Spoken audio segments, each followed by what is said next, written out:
Mesdames, Messieurs, c'est un réel plaisir de vous recevoir dans ces magazines. Entretien spécial qui reçoit aussi des gens spéciaux, comme vous le savez très bien. Aujourd'hui, nous allons parler des 3 sujets, mais avec un grand thème qui reste ce que vous tous, vous y pensez. Nous allons commencer d'abord par le gouvernement de la République démocratique du Congo à travers le vice-premier ministre Christophe Lutundula des Affaires étrangères qui continue à croire au dialogue. Le dialogue est très important pour que nous puissions rétablir la paix dans l'Est de la RDC et aussi avec nos voisins, là je cite le Rwanda, l'Ouganda, le Burundi et les autres. Nous allons parler aussi de la force de l'EAC et cette force va nous amener la paix totale dans la partie Est de la RDC. Nous allons écouter les analyses de notre invité qui est déjà là. L'affrontement se poursuit entre les FARDC et le M23 dans l'Est de la RDC. Mais les FARDC, les vaillants combattants, continuent de gagner déjà du terrain. Les villages sont récupérés qui étaient sous occupation de rebelles du M23. Nous allons parler aussi du processus électoral. Les élections sont déjà bientôt là. L'enrôlement, nous allons en parler et nous allons parler des casses avec Gentini Ngobila et Jekoko Mulumba qui continuent l'opération. Je ne sais pas si on peut appeler ça Kin Bopeto 2, nous allons en parler.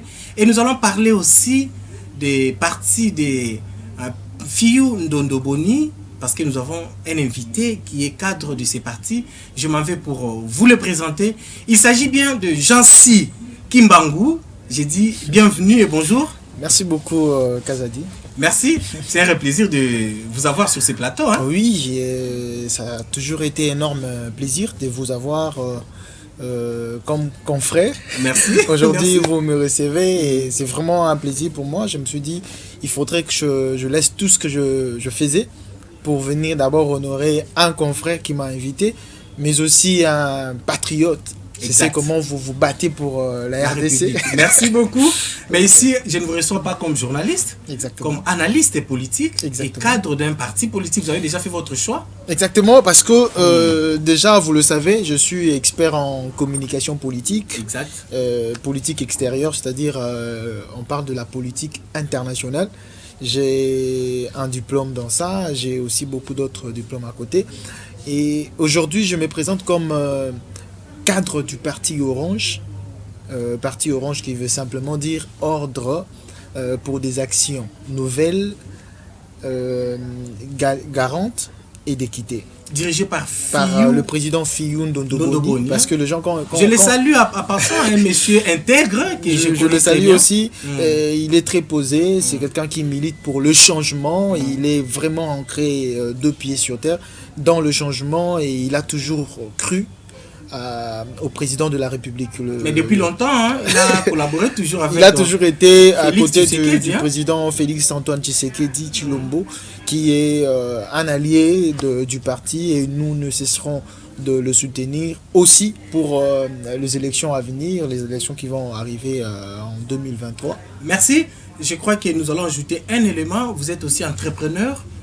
Exactement. Nous allons chuter avec ça. Exactement. Nous sommes soucieux de soutenir la jeunesse congolaise. Exact. Comme je suis aussi jeune, je me suis dit, bon, le peu que Dieu met entre nos mains, nous pouvons créer une activité pour que les jeunes viennent non seulement travailler pour que l'activité aille de l'avant, mais aussi qu'ils arrive à se prendre en charge. Exact. Parce que la vision du président de la République, c'était booster la jeunesse pour que la jeunesse qui constitue pour lui, il a même dit qu'il va focaliser son énergie sur la jeunesse. Il ne voudra pas que les gens marche sur la jeunesse, sabote les efforts de la jeunesse.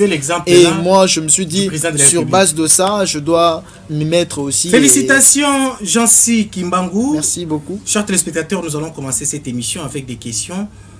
Christophe Lutundula, dans une conférence de presse, a affirmé qu'il est important, nous continuons à dialoguer avec nos frères de l'Ouganda, du Rwanda et les autres, afin que nous puissions vivre réellement la paix dans l'Est de la RDC. Votre point de vue, est-ce le dialogue qu'on a déjà commencé Félix Tshisekedi, avec sa diplomatie, aujourd'hui, continue toujours les dialogues. Pensez-vous que ce n'est pas une perte du temps? Il est vrai que la RDC, c'est un pays réputé, hospitalier, un pays qui a toujours été ouvert envers les autres pays voisins, les étrangers, disons en général. Mais ces problèmes de l'Est de notre pays, j'ai toujours dit que la guerre n'est pas dans notre partie Est de la RDC, mais le Congo est en guerre. Exact. Et nous connaissons aujourd'hui, depuis Belle Lurette, nous n'avons pas détecté, trouvé des gens qui sont derrière, clairement, ces désastres à l'est du pays. Mais aujourd'hui, au travers le leadership du président de la République, Félix Antoine Tshisekedi Tshilombo, nous avons pu détecter et comprendre qui est derrière notre malheur. Et c'est sans avaler le mot, le ministre des Affaires étrangères, le ministre de la Communication, porte-parole du gouvernement, Patrick que je salue aussi en passant, a dit clairement que c'est le Rwanda qui nous agresse au travers le M23. Il se camoufle. Même le président de la République oui, l'a dit. Il a dit. Alors, qu'est-ce que nous devons réagir? Qu'est-ce que nous devons faire comme contre-attaque? Parce que l'objectif ici, ce n'est pas de faire la guerre. L'objectif doit être positif. L'objectif pour la RDC est de retrouver la paix. Exact. Est-ce que cet objectif doit passer par de dialogue? C'est aussi une autre alternative. Nous avons essayé combien de dialogues avec le Rwanda? Combien de sommets se sont tenus? J'aimerais épouser la Luanda, Kampala. Luanda, Kampala. Et puis on a parlé il y a pas mal, c'est à boire et à manger. Mais je vais épouser la réflexion de Albert Einstein qui dit un problème qui reste irrésolu démontre que en fait, une solution, un problème qui manque de solution doit être un problème qui est mal posé. Alors qui pose mal le problème? Je vais avancer. Ouais, la RDC, ce n'est pas aujourd'hui que nous subissons ces agressions. On parle de génocide. Aujourd'hui, nous avons totalisé, je regardais avant de venir les dernières statistiques, nous sommes dans plus de 7 millions de personnes déjà décédées suite à ces agressions. Sans parler des mamans violées, des filles. Je parle seulement de morts. Alors, est-ce que nous devons continuer dans cette voie de dialogue avec le régime sortant? C'était des dialogues, on a dialogué, mais rien ne marchait. Alors, moi je me dis, nous devons aller, s'il faut repartir au dialogue, comme c'est une décision collégiale, une décision approuvée par le président de la République, parce que cela a été déjà promulgué au travers le média, je veux dire, ok, mais nous devons aller avec quelle posture? Exact. Il faut changer soit de posture, soit le cahier de charge. Nous allons discuter autour de quoi? Parce qu'en relation internationale, il est dit, l'ennemi, l'ami de mon ennemi est mon ennemi. Parce que... Et l'ami de mon ami est mon ami. Mais lorsque nous sommes agressés par le Rwanda, dans ces pourparlers, il y a le Rwanda qui revient pour trouver des solutions que lui-même est l'agent causal. Nous allons arriver où? Le Rwanda profite des astres, du désordre qui règne dans notre partie est de la RDC pour que lui il tire profit. Et l'ami Rwanda, c'est qui? Quand vous parlez de l'ennemi et l'ami, il faut savoir les pays qui composent EAC, le pays qui seront que le ministre a dit que nous sommes ouverts pour des dialogues. Tous ces pays poursuivent quel objectif? sont amis avec le Rwanda. Leurs objectifs, c'est maintenir la RDC, la partie est, dans le chaos et pour profiter. Voilà. On a installé l'état de siège qui a sensiblement, c'est vrai que c'était une stratégie pour le chef de l'État de résoudre ce problème. Certains politiciens pensent que ça a échoué. Non, ça n'a pas échoué, ça a déjà réduit la vitesse de mort parce que vous remarquerez que les statistiques commençaient à monter. Mais au travers de cet état de siège, les statistiques commençaient à baisser. C'était déjà une victoire. Mais est-ce que nous devions laisser cette voie pour revenir sur des négociations? Moi, je pense que c'était vraiment une mauvaise manière de voir les choses. Parce que, bon, je lis souvent Albert Einstein qui dit, si vous ne voulez pas tomber dans une bicyclette, il ne faut pas cesser d'avancer. Vous allez perdre l'équilibre. Donc, nous, on a déjà commencé à avancer. Le chef de l'État, comme un leader, il ne devait pas se laisser envahir par des discours des autres personnes qui sont venues dire « Oh non, l'état de siège a fait ceci, a fait cela ». Mais il devait rester focus sur ce qu'il était en train de rechercher. Il voulait la paix, il voulait la stabilité dans notre partie Est. Il devait continuer dans cette allure-là jusqu'à ce qu'il trouvera de fruits solides. Mais aujourd'hui, revenir au dialogue, vous connaissez, vous êtes scientifique comme moi, il y a accord cadre d'Addis Abeba. Si vous pouvez lire ça, vous verrez que cet accord a résolu ce problème de conflit perpétuel. Mais une question, Jancy. Aujourd'hui, nous devons définir aussi avec qui il faut aller dans ces dialogues. Mais exactement. Si ce sont des mêmes personnes. Déjà, dans une négociation, il faut qu'il y ait ce qu'on appelle la reconnaissance mutuelle. Mais quand vous refuserez ce genre-là, est-ce nous-mêmes là à l'interne, nous sommes organisés? Mais nous dialoguons, Kazadi, nous dialoguons pour aboutir à quelle résolution? Toute stratégie est montée sur base des objectifs que nous poursuivons. Nous avons quel objectif? C'est de résoudre ou de maintenir la paix le plus longtemps possible dans la partie Est de la RDC. Ça, c'est notre objectif. Alors, qu'est-ce que nous devons faire? C'est simple. C'est composer avec des personnes qui sont animées de bonne foi, qui ont le profil de nous aider à résoudre et arriver à ces objectifs. Les autres analystes politiques pensent qu'il faut composer cette fois-ci avec les Zimbabwéens, les militaires angolais et pourquoi pas moi, les je pense Zambiens, plutôt et rejeter l'Ouganda. Pour ne pas citer le pays ici, j'aimerais être un peu plus clair. Nous sommes agressés par nos voisins de l'Est de la RDC. Nous devons composer avec qui? Il n'y a pas de calcul. Nous devons négocier, coaliser avec la partie ouest. Parce que, je vais donner un exemple, Kazati. Vous êtes agressé par votre voisin à gauche. Vous êtes agressé, je dis, vous avez 4 voisins qui sont dans le même coin. Et tous ces voisins veulent soit votre fortune, veulent tout ce que vous avez. Alors, vous allez arriver. Vous savez que toutes ces personnes-là convoitent ma maison. Vous irez prendre un de ces voisins pour composer et attaquer l'autre. Pendant que la personne qui vient vers vous ne viendra pas avec la soif de vous apporter la solution.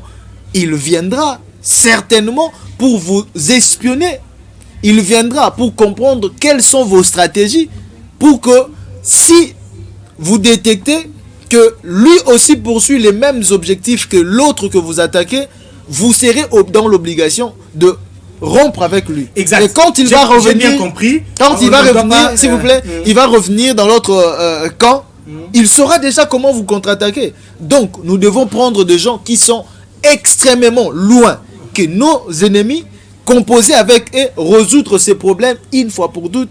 Et s'il faut aller dans les négociations, il faut bien définir le cahier des charges. Nous ne devons pas aller dans une position de quémandeur. Nous voulons maintenir notre état d'esprit d'hospitalité. Nous voulons...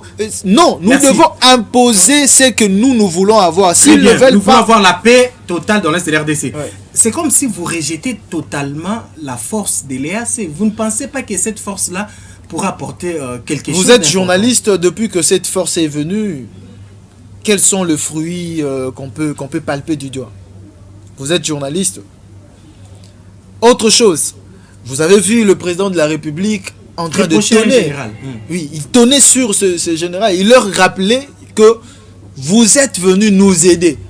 Mais quand tu es venu nous aider et que tu vois un enfant de la personne pour qui tu es venu apporter de l'aide, tabassé par l'ennemi, toi tu ne dis rien. Alors nous allons continuer à te donner du crédit. Donc vous pensez que cette force-là serait complice hein, avec Moi, les rebelles du que M23? je ne pense pas dans la complicité, mais c'est clair et net que c'est une force qui est composée non pour nous aider, mais c'est pour des intérêts, pour affermir, au fait, raffiner même les intérêts qu'ils ont datant recherché en République démocratique du Congo. Merci. Alors si nous devons résoudre ce problème, je n'exclus pas le fait qu'on soit encore autour d'une table, mais que la RDC prenne maintenant une posture. Il faut rompre avec la force de l'EAC, si je comprends. S'il faut rompre, il faut rompre. S'il faut aller avec eux, il faut présenter un cahier de charges raffiné que nous allons veiller sur ça. Dans un objectif, je m'aimerais être un peu technique, un objectif qui, généralement on l'appelle objectif SMART. Lorsque vous fixez votre objectif, il faut que ça soit clair, il faut pas qu'il y ait des ambiguïtés. Nous devons dire que vous venez vers nous, voilà ce que nous voulons. 1, 2, 3, 4. Et dans un délai X. Si dans ce délai-là, vous n'avez pas les objectifs, vous n'avez pas reçu le résultat probant sur ce que vous attendez d'eux, il faudrait avoir des alternatives. Si nous n'avons pas A, nous devons avoir B. Si nous n'avons pas B, il y a 26 lettres d'alphabet. Ça sera facile parce qu'il semblerait que les multinationales et aussi sont derrière le pape est venu. le Le Rwanda. pape est venu. J'ai suivi une émission où vous analysez. Ce sont eux qui sont souvent vous derrière. analysez. C'est rebelle aussi. Hein. Vous analysez ici dans une émission que j'ai aimé le discours du pape. Qu'est-ce que le pape a dit? Avec le docteur Julius. Tous sont les diamants. Voilà. Le pape a tout dit. Mais comment on n'arrive pas à protéger les diamants que nous avons bien nous sommes? Non, ce n'est pas à eux de nous protéger. C'est à nous-mêmes de nous protéger. Même le diamant n'est pas à la portée de tout le monde. C'est enfoui dans le sol. Merci beaucoup. Nous allons évoluer. Donc Dieu lui-même a réuni des circonstances pour bien couvrir ses ors. C'est minéré, c'est dans le sol, il faut creuser, il faut trouver. Mais nous qui constituons le diamant dont a parlé le pape, qu'est-ce que nous voulons faire? Organisez-vous, organisons-nous. Exactement. Cherchons à avoir une armée forte. Il faut éradiquer. Et pour aller négocier en position de force, vous devez être aussi fort. Mais qu'est-ce qui manque à la RDC? Qu'est-ce qui manque à la RDC? Le président de la République avait fermé l'ambassade du Rwanda. Il a fermé. Ce sont des sanctions. Si nous ne voulons pas aller directement en guerre, on a vu la guerre. On n'a pas encore de. Il y a encore des traîtres, comme on dit, des infiltrés. Ils ne manqueront pas. Mais le président de la République doit savoir que je compose avec des gens qui peut-être n'ont pas la même vision que moi. Dans une équipe de football, on peut avoir des joueurs qui ne comprennent pas la vision du coach. Mais le coach doit faire quoi? Il doit imposer son système de jeu. Celui qui ne voudra pas travailler sur base de ce système de jeu, il va le sortir et le remplacer. Voilà, il faut les remplacer, Jean-C, vous avez très bien dit. Nous allons parler, d'abord, félicitons nos forces armées, les FARDC. Exactement. Qui continuent de récupérer certains villages. Moi, je pense qui étaient sous occupation. Je pense que c'est vraiment un honneur d'avoir une armée, malgré toutes ces formes de péripéties qu'elle est en train de traverser. Mais l'armée congolaise maintient le cap et continue à faire face. Bravo à nos FARDC. Et nous, le peuple congolais, nous ne devons pas continuer à jouer les jeux de l'ennemi. Nous ne devons pas continuer à clamer l'ennemi, à parler de la force de M23, la force de ses alliés, tout ça. Nous devons parler de nos efforts. Lorsque ça a été démontré en psychologie, lorsque vous rappelez à l'enfant qu'il est intelligent, même lorsqu'il n'était pas brillant à l'école, il fera... En fait, les aptitudes de l'intelligence sortiront, parce que toute personne est intelligente, mais à force de lui dire que tu n'es pas intelligent, tu ne vas pas aller loin, toi tu obtiens toujours des 50%. Mais vous n'aidez pas cette personne. Avec les efforts qu'il fait pour faire 50%, il faut l'encourager pour qu'il fasse mieux. C'est comme nous faisons avec les FARDC. Oui, nous devons toujours parler et le média doit véhiculer un message de guerre. Je voulais dire en chitant, en disant que l'Ukraine attaquait, je parle de la guerre Ukraine-Russie. Je essayais de fouiner un peu et pour chercher qu'est-ce que le média ukrainien véhiculé comme message. Mais c'était le message patriotique. Exact. Le pape a compris, il est venu ici en mission ecclésiastique, mais il s'est rendu compte qu'il devait amener un autre message. Il a raffiné. Les journalistes, parfois aussi, nous tombions aussi dans les pièges. Exactement, les journalistes ne savent pas que notre pays est en danger. Nous sommes en guerre. Nous devons articuler nos messages jusqu'à atteindre ces messages que je peux qualifier de patriotiques, qui va éveiller le sens dans tous nos bus, booster encore les FARDC, dans nos radios, dans nos voitures, tout ça. Nous devons avoir un seul message. Ne jamais trahir le Congo. Exact. Il faut éveiller. Contrôle ton prochain. Faites ceci. Que tout le Congolais soit éveillé, qu'ils sentent que nous sommes agressés. C'est ça le problème avec le Congo. On parle toujours de l'Est de la RDC, on parle de l'Est de la RDC. Et les gens ont tendance à dire, bon, c'est Est de la RDC. Moi, je suis de l'Ouest. Les journalistes, vous avez un grand travail. Vous avez suivi Jancy Kimbangu. Nous devons avoir des manières de faire la communication. Exact. Nous sommes communicologues, nous avons un grand métier, nous sommes passés par l'école, nous devons aussi aider la population pour qu'ils sachent que les FARDC est là, il fait bien son travail, il joue bien son rôle. Voilà, nous allons évoluer, Jancy. Parlons élection parce que nous avons d'autres sujets. Okay. Le processus est déjà en cours. Au mois de décembre, on aura l'élection présidentielle si les calendriers ne changent pas. Parce que vous vous souvenez que nous venons déjà de récupérer encore quelques semaines par rapport à l'enrôlement. Comment vous avez d'abord suivi l'opération d'enrôlement? Moi, déjà, d'entrée de jeu, la CENI évolue bien. Je me suis fait enrôler convenablement, dans de bonnes conditions. Bon, on ne dira pas... même une bonne femme du monde ne donnera que ce qu'elle a. La CENI, je suis convaincu que la CENI, avec l'expertise du président Kadima et son staff, ils vont tenir à leur cahier leur calendrier électoral. Et s'ils pensent qu'ils vont ajouter une semaine, 2 semaines, bon, ça c'est dans leur cuisine interne.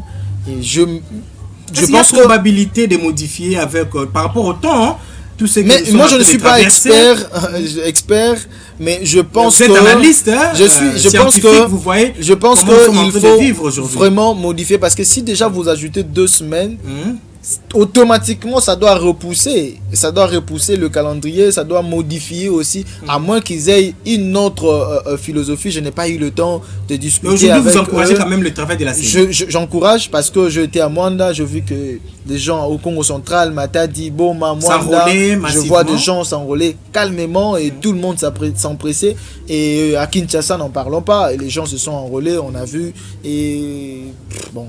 On a 26 provinces. Il faudrait maintenant accélérer le processus, que la CENI se sert de la première phase pour obtenir au fait les idées afin de corriger les erreurs du passé.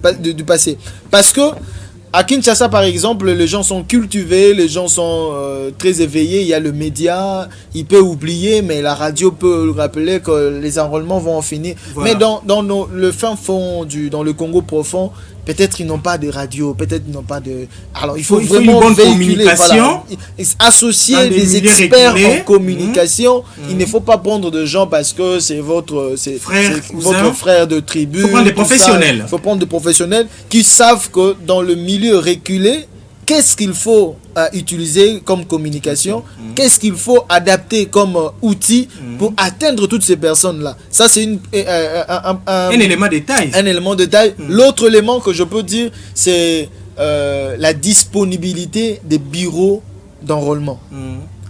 Je suivis récemment dans un village, je crois, ça doit être vers le Kasaï, où les gens devaient faire des distances pour trouver un bureau d'enrôlement.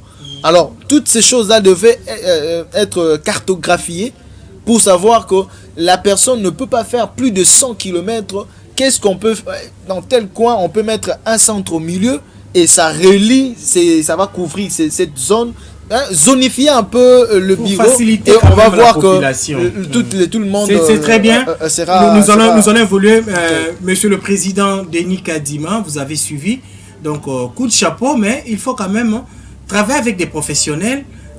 Les journalistes aussi professionnels, il ne faut pas prendre n'importe quel journaliste parce qu'il est cousine ou bien nièce, mais les professionnels sont là pour bien faire ce travail. Donc coup de chapeau, continuez comme ça, nous voulons des élections crédibles et transparente au mois de décembre. Voilà. Jancy, nous allons parler maintenant, cette fois-ci, des casses d'Ngobila et Jekoko, hein, dans la ville province de Kinshasa. Un ami, j'étais quelque part, il m'a dit, Monsieur Kaz a dit, il faut interpeller le gouverneur de la ville et le vice-gouverneur. On ne peut pas casser pour casser, mais il faut qu'il y ait un programme. Il faut associer aussi les bourgmestres dans ce que vous faites. Monsieur Ngobila, je crois que vous devez faire ça. Associer les bourgmestres. Vous ne pouvez pas commencer à passer comme ça et puis casser sans que les bourgmestres soient informés pour qu'ils arrivent aussi à communiquer aussi, à bien parler avec la population. Je crois que c'est important. Mais j'en suis Kin Bopeto. Je ne sais pas s'il y a eu déjà Bopeto. Hein, il y a eu, bon, déjà ça pose déjà problème. Laissez-moi finir parce que je dois poser une question. Okay. Kin Bopeto, pour moi, excusez-moi, je suis aussi citoyen congolais. Hein. Si on me demandait de côté Gentini Ngobila, je lui donnais 2 sur 10 par rapport à Kin Bopeto. Mais aujourd'hui, Jekoko est venu. Certains lui traitent aussi d'être un peu arrogant. Ça, ce n'est pas moi. C'est les gens là qui sont victimes des casses. Et ils pensent qu'il y a un problème de communication au niveau de gouverneur et son vice-gouverneur. Il devait bien communiquer avec ces gens avant de commencer à casser. Et cette opération-là, vous avez aussi suivi ça. Comment vous jugez cela? Moi, je pense que c'est juste ce qu'on appelle l'adaptabilité. Exact. Ils ont juste associé leur tactique à l'adaptabilité. Déjà, j'encourage le gouverneur et son adjoint pour le travail des titans qu'ils sont en train de mener. Le travail? Oui. Vous encouragez les Moi, je suis en train d'encourager. C'est vrai que c'est avec amertume parce que d'un côté, il y a de gens qui sont renvoyés en chômage, tout ça. Mais la RDC doit avoir des leaders qui savent prendre des décisions quand il faut prendre des décisions. Pour l'intérêt de qui? C'est pour l'intérêt de tout le monde, en fait. Voilà. On ne peut pas continuer. Ce sont des bourgmestres là qui négocient avec des bars pour déranger la circulation. Et à chaque fois, vous-même, vous passez à Nyangwe, je sais pas moi, sur Willery, Lemba Super. Mais aujourd'hui, je fais la ronde. Aujourd'hui, on a cassé un bar là qui s'appelle Tchétché. Oui, je fais la ronde. Je vois les artères libérées, dégagées. Je me dis, ça aussi c'était un espace pour l'État congolais ou c'était des espaces privés. Mais les faire quand même en ordre, en communiquant. Non, il devait faire ce qu'on appelle, je le dis ici, l'adaptabilité. Il devait s'adapter au comportement des Kinois. Les Kinois, j'ai lu le communiqué de l'hôtel de ville disant que telle date, nous allons commencer à démolir tous ceux qui ont construit sur de places publiques dans le pourquoi pas commencer aussi à les identifier bien avant, non, mais les interpeller, quand il y a déjà avec eux. Le chef ne négocie pas, le chef vous informe pour prendre des précautions. Quand le chef commence à négocier, vous voyez, vous connaissez ce qui se passe ici avec je crois qu'on va encore arriver là, les motards, le Wewa, leur manière de conduire. à chaque fois qu'on tente de négocier, ils font semblant de revenir à la normale et après, ils vont refaire les mêmes bêtises. Moi, je pense que cette méthode de coincer ces personnes vont pousser M. Kazadi. Aujourd'hui, la RDC est attaquée. Aujourd'hui, nous avons des grands défis de développement. Mais les bars pullulent comme des champignons et les enfants n'étudient pas bien. Les phénomènes qu'on a retrouvés ici dans nos écoles, ici, disant que les enfants dansaient, exécutaient de danse obscène devant le média. Mais c'est l'encadrement aussi. C'est au-delà de l'encadrement, mais ce sont des bars qui pullulent partout. Donc vous encouragez l'opération. Moi, j'encourage, je me dis, s'ils peuvent aller au-delà, aller fouiller même les avenues, les irrégularités de toutes ces terrasses, qu'il aille retrouver toutes ces personnes-là. Parce qu'on a cassé tous ceux qui ont est-ce qu'il n'y a pas avancé de 3-4 pas.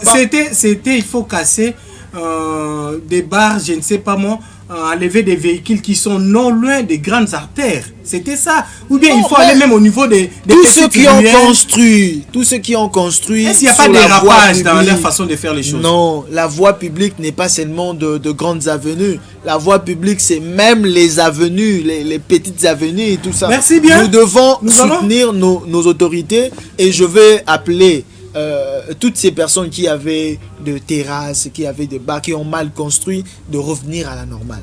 Ceux qui voudront faire prochainement, ayez de précision auprès des autorités avant de commencer. Mais qui donne l'autorisation aussi de bâtir? Des gens qui font ça. Exactement. Si l'autorité s'est ressaisie pour commencer maintenant à faire des actions, il faut l'encourager. Merci beaucoup. Nous allons parler maintenant. Mais aussi demander à l'autorité d'avoir des mesures palliative. Exact. Quand nous ratissons, vous cassez, vous détruisez toutes ces choses, est-ce que vous avez des mesures que vous allez pérenniser?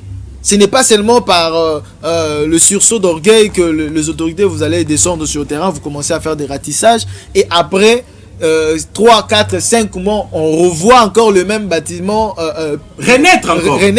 Ça ne servira à rien. Voilà. Nous voulons que ce que vous avez commencé, vous puissiez aller avec ça jusqu'à la fin. Nous encourageons, mais aussi avoir des mesures qui vont rester, même après vous, 10 ans, 15 ans après, ceux qui viendront, qu'ils trouvent une décision qui résiste au temps. Je pense que le gouverneur Ngobila et son vice, vous êtes quand même de responsables et que nous respectons. Vous devez faire des choses pour l'intérêt des Congolais et pour éviter surtout des dérapages. C'est bien dit. Parlons maintenant de votre parti, là où vous êtes cadre, parti Orange. Messieurs Fiyou Ndondobo, il se porte bien? Très bien, le président est très bien portant. Et quelles sont vos ambitions pour 2023? Il sera candidat président? Non. Parce que vous êtes un parti vous n'étiez pas invité. Nous avions organisé plusieurs forums. On a invité des médias. Désolé que vous ne soyez pas ça ne dérange pas. Je crois que le président va me suivre par cette émission et inviter aussi Peuple d'abord parce que vous faites un très grand travail. Merci. Je vois de temps en temps vous parler du parti et vous appréciez aussi le président. Pour répondre à votre question, j'ai travaillé avec lui à l'époque quand j'étais à Numérica, RTV. Exactement. Voilà. Quels sont vos projets pour 2023? Nous allons clairement aligner les candidats sur tous les niveaux de processus électoral, c'est-à-dire à la présidence. Non.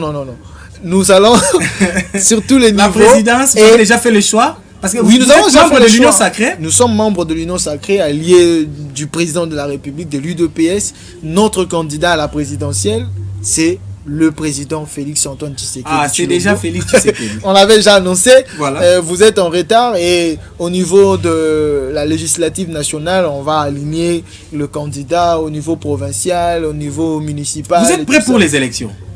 je dirais même au-delà de près. Voilà. Parce que je vais vous inviter, vous verrez les travaux qui sont en train d'être abattus au niveau du parti. Il y a de séances pour ceux qui sont déjà promus candidats, qui sont potentiels candidats. Il y a de conférences, il y a de travail. Nous, on est en train de nous préparer. Pour des gens qui pensent qu'il faudrait d'abord dialoguer avant les élections. Il faudrait voir machine à voter, il faudrait voir comment ils vont boycotter les élections. Nous, on est en train de travailler. Le président de la République a promis qu'il y aura des élections. Nous voyons quasiment implémenter cela. C'est vrai qu'il y a des petites difficultés, ce sont des œuvres humaines. Vous soutenez aussi le gouvernement Sama 2 que tout le monde continue d'attendre? Je dirais que on attend le je suis gouvernement totalement d'accord qu'il y ait remaniement. Ouais. Parce que plusieurs qui ont travaillé, on n'a pas vu de fruits. Union Sacrée qui est venue, le président de la République a donné la chance à toutes ces personnes d'exhiber leurs compétences, de prouver de quoi ils peuvent être utiles. Mais il s'est rendu compte que lui-même, en tant que leader, il avait dit il faut évaluer les performances de chaque composant de chaque ministre du gouvernement. Mais j'ai toujours dit, les gens sont en train de se greffer à ce que nous appelons communément le renouvellement de la classe politique, tout ça. Ce n'est pas, quand on parle de renouvellement de la classe politique, ce n'est pas le jeune. Ça, nous devons d'abord n'est pas se voiler la face. Ce n'est pas rajeunir la classe, mais nous voulons renouveler la classe politique. Renouveler la classe politique, c'est en termes idéologiques. Exact. Que les gens qui viendront, qu'ils soient jeunes, on encourage déjà la candidature de jeunes, qu'ils soient vieux, mais qu'ils nous amènent de nouvelles idées. Qu'il nous amène des nouvelles convictions, de nouvelles compétences, parce que la RDC d'aujourd'hui n'est pas la RDC d'il y a 60 ans passés. La RDC d'aujourd'hui a d'autres défis qu'il y a 60 ans passés. Donc nous avons d'autres réalités, nous avons d'autres défis, nous avons d'autres objectifs à poursuivre. Vous êtes en train de dire c'est comme si le gouvernement Sama a échoué, hein, c'est pourquoi nous devons... je ne pense pas, vous êtes journaliste, parce que je aussi... C'est une question, moi je vous pose une question. Vous allez réfléchir ici et nous dire qu'est-ce que ce gouvernement a pu réaliser et le fignoler en termes de pourcentage. S'il y a remaniement, moi j'encourage le président de la République cette fois-ci, de faire... s'il y a remaniement, parce que nous allons aux élections, okay. Est-ce ce gouvernement Sama 2 que nous sommes en train d'attendre dans le couloir, que les gens disent, va cette fois-ci travailler pour la vision du chef de l'État? Parce que c'est lui le visionnaire. Kazadi, nous ne devons pas être figés sur les élections. Le pays continue. Je venais de le dire ici, la pensée d'Albert Einstein qui dit: si vous voulez maintenir l'équilibre dans une bicyclette, il faut continuer à avancer. Nous ne devons pas nous arrêter et attendre les élections. Pendant que nous avons plus de 9 mois encore devant nous, la population qui les sociales des Congolais, qui dans le misère, sans fin, il y a des érosions par-ci, par-là. C'est le domaine, les questions d'urbanisme, tout ça.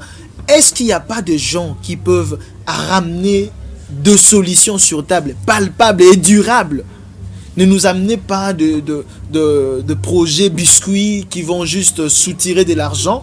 Après 2-3 mois, on ne voit plus ces projets. On a vu des projets zéro trou, on a vu des projets qui n'ont aujourd'hui... C'était pas des slogans. Je parle de projets biscuits. Biscuits, merci beaucoup. Qui n'ont rien apporté au pays. Au fait de voler la RDC, voilà, nous devons accepter ce gouvernement. La population attend ce gouvernement qui va sortir ce remaniement, mais avec des personnes qui vont ramener de nouveaux souffles, des nouvelles visions. Nous avons fini. On n'a même pas eu le temps de parler de votre expertise en tant qu'entrepreneur. Je crois que je vais vous recevoir pour en parler.